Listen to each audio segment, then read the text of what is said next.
Hi, welcome friends. This is part 4 in the series we're having about improving your swing over the winter. Obviously the winter's the best time. There's no golf ball sitting there. You're not conscious of it. You're not thinking about hitting the ball. You can actually work on your swing. And one thing that's very important as we go through, and well, as you've seen the other videos, all those little things we show, you practice them. You practice over and over just to get it fully ingrained into your mind.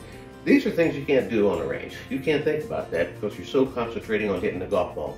Well, anyway, today is the 4th one in the series, and that's impact.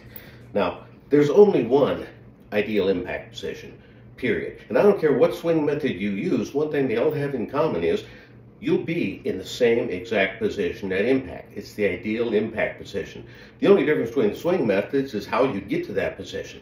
But let me show you, let me demonstrate to you what that ideal position is at impact. If you notice, my hands are in front of my left thigh. This is impact position. My hands are in front of my left thigh. My right elbow has not straightened out yet. It's still bent. It's still bent and storing power. The shaft is leaning backwards. Leaning backwards, my wrists are like this. They're not like this. They're like this. That's impact position. Now, once you get past impact, that's when everything straightens out. Your right arm straightens out, your wrist straightens out, and the club head is farther away from you than any point during your swing, and that's what creates a divot beyond the ball. You want to have that divot beyond the ball. You want to hit down on the ball as you're coming through with this stored energy. You hit the ball takes off, and then a couple inches later, you hit the ground. Now, when I say divot, I'm not talking about digging a crater. As a matter of fact, you don't even have to take up any dirt. You can just leave a nice burn mark on the turf, and that's fine. You're hitting down.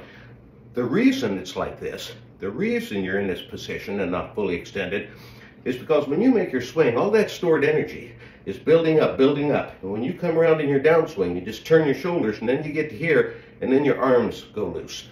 All that energy that you build up now transfers to your arms, which in turn transfers to the golf club, and that baby's going to whip through impact.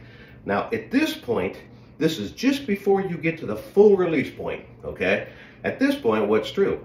That's where your energy, your stored energy, is at its maximum. That's where you want to contact the ball, when it's at its maximum, because you can transfer all that energy into the ball, fully compress it, and it goes off like a rocket. If you wait until everything's extended, you don't have that wrist break anymore, your right arm straight, at that point in time, your power's gone. It's fully dissipated.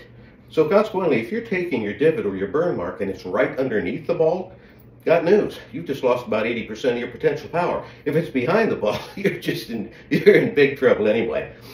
But that is the key about the impact position. It's kind of hard to get it in your mind. Well, let's see. We got to bend this wrist out like this, and we got to have this wrist back like this. Have them cocked in that position. It's kind of hard to get that into your mind. So there are a couple training aids on the market. I picked this one up about 15 years ago. I use it all the time. It's called the Greg Norman Secret. What this thing does, it straps on to your trailing hand, your right hand in my case. Strap on, you put this baby around here, get it on there real tight, and it forces your hand into this position. I can't straighten that hand out. It forces into that position, creates that angle that I want. When I grip the club, what's also true, that being bent like that, it forces this left hand to bend out. So the heel of my hand, the wrist part, is bumping out. It forces that, and it also forces the shaft lean. I can't get down here without having shaft lean. I can't do it. Now I use this thing, it just gives you a very strong mental picture. It gives you the feeling exactly where it is that you want your hands to be through impact.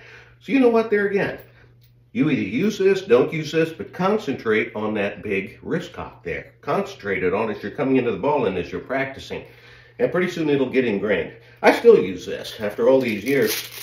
I'll find myself, maybe I'm not compressing the ball as much as I want to, something like that. A little problem there. I'll strap that thing on, go out and hit 10, 15 balls with it on, 10, 15 balls without it on. And pretty soon everything gets straightened out, because there again, it's just embedding in my mind, my wrist wants to be like this through impact. So a good drill, you get your hands in that position, you get up here like you're going to hit the ball, your hands are in front of your left thigh, you've made a full weight shift, and like I said, at this point, you can let that center of gravity of your body drift a little bit forward in front of the ball if you'd like to. But a good way to do this is to come down, hit the ground. Now bear in mind, you're beyond the ball now. You're past the ball when this touches the ground. and just drag that through like that with that same wrist cock. Drag it through. That'll give you a very good idea. You can take a little piece of tape, for instance, and you can put it there on your rug, whatever you're hitting off of, and you can see where it is you're making contact with the ground. If you hit it fat or you hit right at the ball, you're going to lift that piece of tape off the ground.